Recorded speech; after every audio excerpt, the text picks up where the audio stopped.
Welcome to my channel. It's Katie from Without a Crystal Ball. Hope you're having a good afternoon. Today we're going to talk about the latest episode. Actually, no, not the latest episode. The latest season of Before the 90 Days, which started actually not 2 weeks ago, but 2 Sundays ago. So the first episode was a week ago last Sunday, and then episode 2 just aired Sunday night. We've been introduced to an entire new group of individuals that are in the process of meeting the people that they think are the loves of their lives, traveling to places around the world to meet their loves. And it's always going to be interesting when we start a new season, but there's been one cast member that has been extremely questionable, and the news about this individual had been surfacing for months leading up to the network debuting the new season.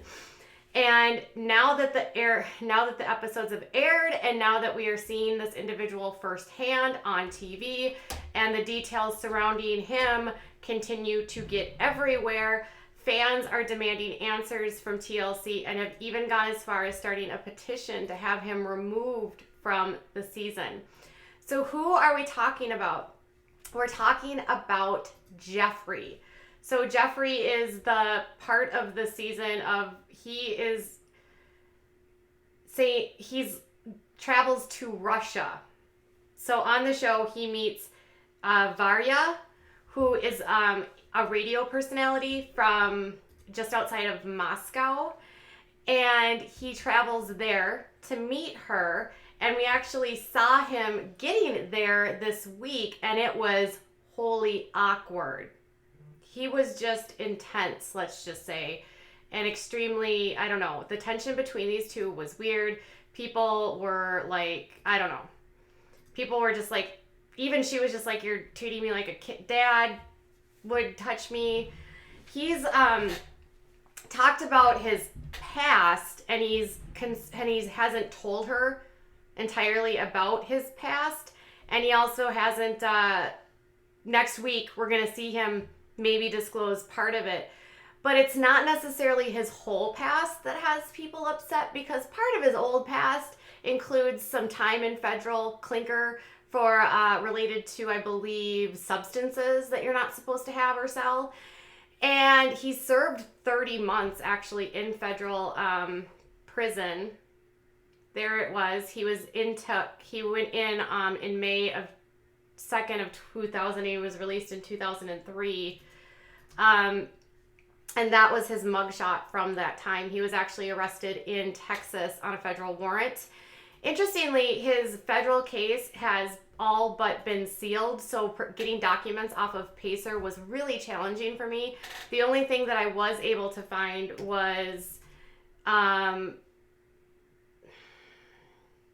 this again was related to it. The offense date apparently was in sometime in 1997, but according to the everything I could find, they basically sentenced him to 30 months in prison plus 3 years of supervised release, and then he was done with it. He had a couple more run-ins in 2013, 2011 for some theft, but it's been some of the recent stuff that has fans really pissed off. In particular, something that happened in June of 2019 between him and an ex-girlfriend.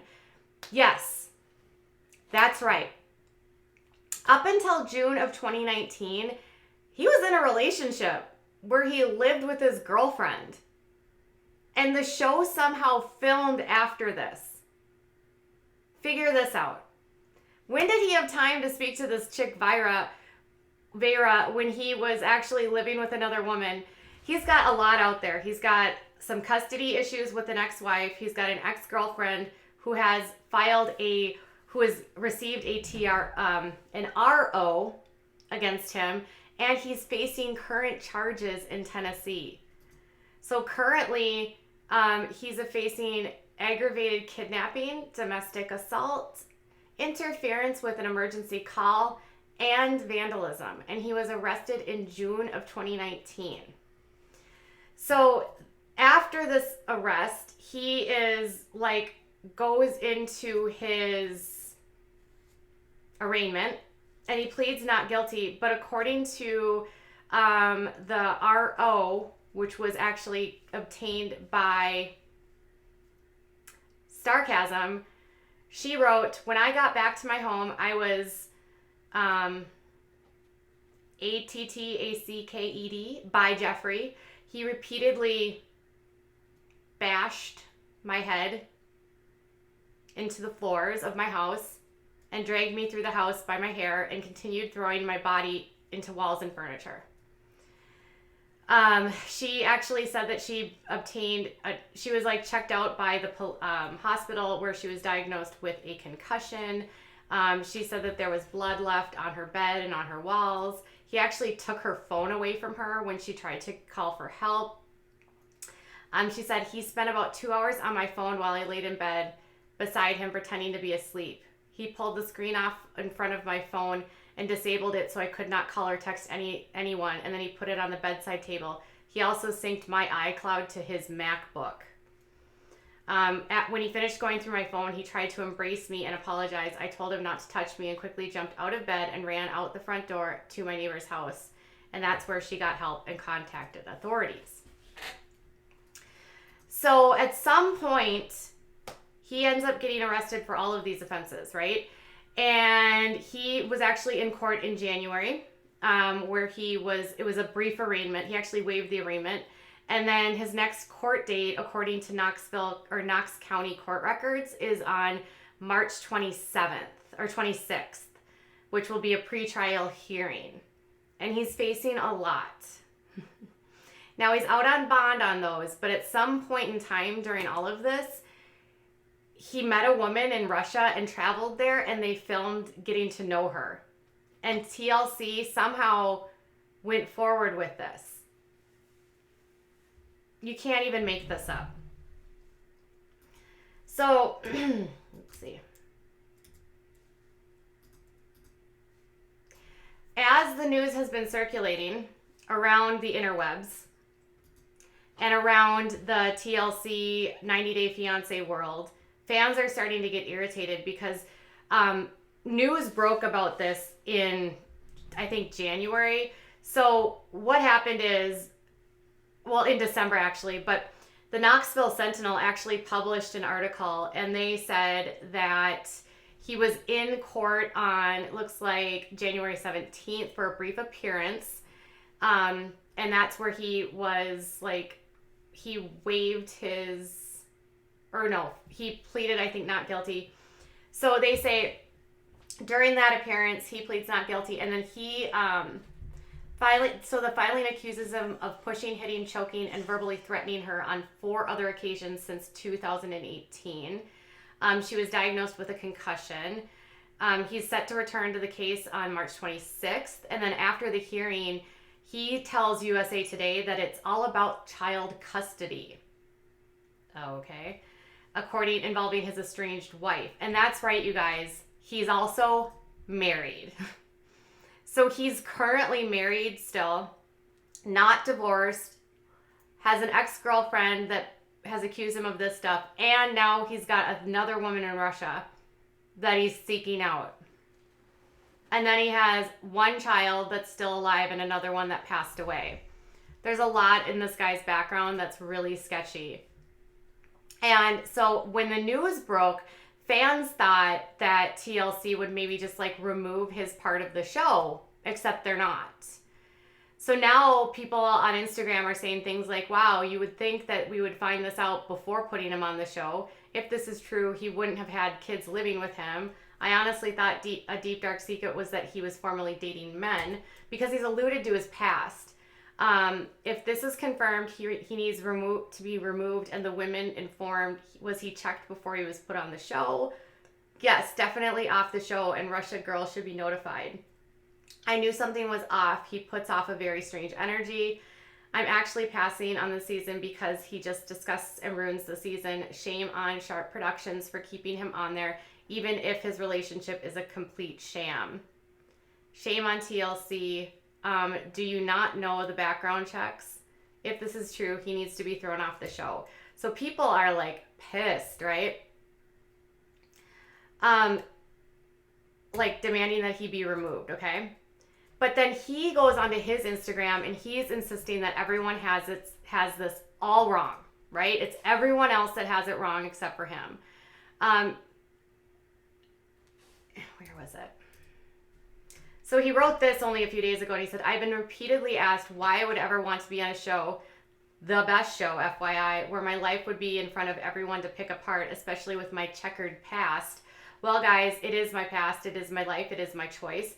If we were all the same, thought the same, looked the same, and acted the same, how lame would that be? My closed off life was the only way I knew to live. I hid so much from myself, whether it was my age, my history, or even my relationships.